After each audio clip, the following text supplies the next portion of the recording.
we're not straight. We are not straight with that camera. Today's video, I thought I'd give you guys all of the products in my collection that I have hit pan on.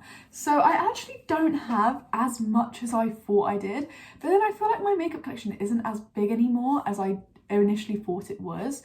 I will admit, I have been pretty shocked that I don't have as much pan as I initially thought, but I feel like that's because I've finished up a lot of products in my collection this year, and I won't lie guys, majority of my pans are actually in my eyeshadow palettes. I'm also missing 2 palettes from here, so I'll just pop a picture up of them.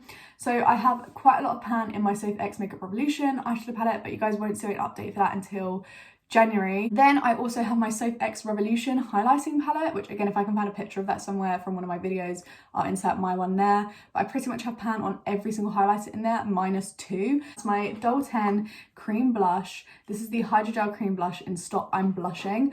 This is so disgusting to show you guys. I'm so sorry. I feel like cream products can sometimes be so yucky to like show. I absolutely love Doll 10's cream blush formula. I love the cream highlighter formula. I really want to purchase some more of these, so if they go on sale after Christmas, I will 1,000,000% be making an order. I also have a pan in a bronzer, and that is my Wet n Wild Colour Icon bronzer in Sunset Striptease. And this is what that pan looks like. It's quite a decent, generous pan.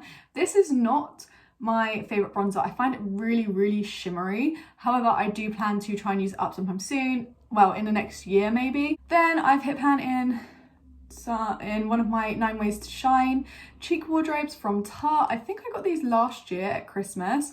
I did actually have pan in the highlighter at one point, but I have repressed it since because it kept crumbling. So that leaves only Sleigh Bells in the middle, which I have pan in, which is a beautiful blush. Also have pan in 3 other Tarte products. So one being my Tarte Ladies Night palette. This is one of their Amazonian clay palettes that they came up with. But yeah, this is what this one looks like. As you guys can see, I have pan in the highlighter, the blush, and this cream eyeshadow. And this cream eyeshadow shade. So this is called Happiest Hour. The blush is Glammed, and I have pan in the shade Vanity. Another Tarte palette is the Rainforest of the Sea Volume 3 eyeshadow palette. I'm close to hitting pan on 2 other shades in this palette, these 2 here, but I currently only have pan in this shade over here, and that is the shade Heat Wave, and I was obsessed with this shade when I first got this palette. I absolutely loved it, but as you guys can see, there is huge dips. Then the last Tarte palette in this collection is the Tartlette and Bloom palette, but I have pan in the shades Charmer and also in the shade Smoke Show, and I love this palette as a whole. It's so cohesive. If you guys are really into just day-to-day makeup, I think this is a really great palette. Then I have one pan in my Everything You Need Bright palette from Beauty Bay. I've hit pan, as you guys can see, on the shade Surreal Strawberry. This was in my Pan Those Eyeshadows project this year, which I did end up stopping when I went to uni. But yeah, as you guys can see, there is a decent little bit of pan in there. This is the Makeup Revolution X Kami Make Magic eyeshadow palette, and you're gonna see that I definitely reach for the top shades in this palette way more than the colors down here. I think it's because when I come into this palette, my eyes are immediately drawn to these shades at the top, but I have pan on 2 of these shades. I have pan on the shade Bite Me, which is this bright fuchsia pink. I love this shade. And also on the shade Under My Spell, which I love. On the eyes, this is brilliant for a smoky eye. Another eyeshadow palette that I have pan on is the Revolution, one of the Revolution colour blocks. This is one in 02. It's like a really warm neutrals palette. Now this to me would be like a dream palette if there wasn't so many like dupeable shades. I feel like quite a few of these dark shades look the exact same. Quite a few of these medium shades are pretty similar, and a few of these are just dupes. Like these 2 are pretty much the same, these 2 are pretty much the same. And I will say this shade in here only has pan on it due to being in a Pan Those Eyeshadows. But that is this shade here. Did enjoy this, did enjoy using it. But what I find with this palette is half of it is unusable for me. This half, the glitters are so chunky. They're really chunky. If you guys can see, I feel like you can see where I've like picked it up here. They're really chunky, like they look like it'd be really good, but on the eyes, they're just a bit, don't know how to explain it. They're just really difficult to work with. They're like super chunky, like hard to apply. Like, can you see? It's kind of like, there, you can kind of see it there where I tried to swatch it. Like my finger, I put it down here and dragged, and there's nothing here, but then there's a little bit of product here.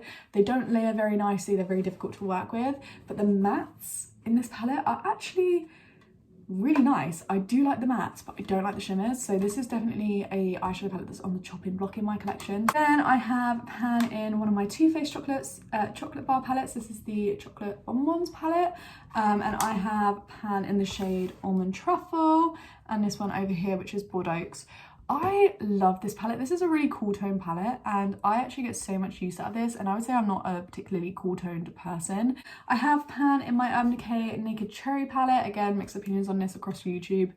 I have pan in the shade Hotspot, but I am very close to pan in quite a few other shades. The shade Caution, Feels, Bing, Devilish, and Bang Bang.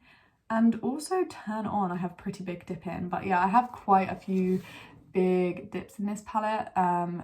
So yeah, I am quite close to pan in quite a few different shades in here. This is the I Heart Revolution Nudes palette, and I have pan in the shade Bodacious. It's a huge pan. This is the perfect crease shade for me. It's so neutral, so natural, and I really like this palette as a nudes palette. I definitely want to pull this out more this year and play more with it, because I want to start using it as like one palette. And then finally I have pan in one of my singles. This is in my Bleach London palette. I have these little Revolution Pro little pressed glitters, and I have pan in the one, is it? Hang on. These are their Glisten Up pressed glitters, and I have pan in the one called Fame, which you guys can see. There you go. It's just like a multi-chrome. It's got loads and loads of different colours in it, mainly pink, but there's also like blue, purples, you know, other things in there. I do have quite big dips in all of these tones, but I will say in my collection these have kind of been replaced by my little Kiko pressed ones, which are individuals. I just feel like these have taken over their place because they're less messy to work with. And that is all of the pans that I have in my collection. I may have a counter on the screen, I'm not sure. It depends if I can figure it out. To be honest, I'm not great at editing. But yeah, that is everything for today's video. I really hope you guys enjoyed, and if you did, please leave a like and subscribe to the channel if you're new around here. If you'd like to see more videos from me, and I'll catch you guys all in the next one. Bye!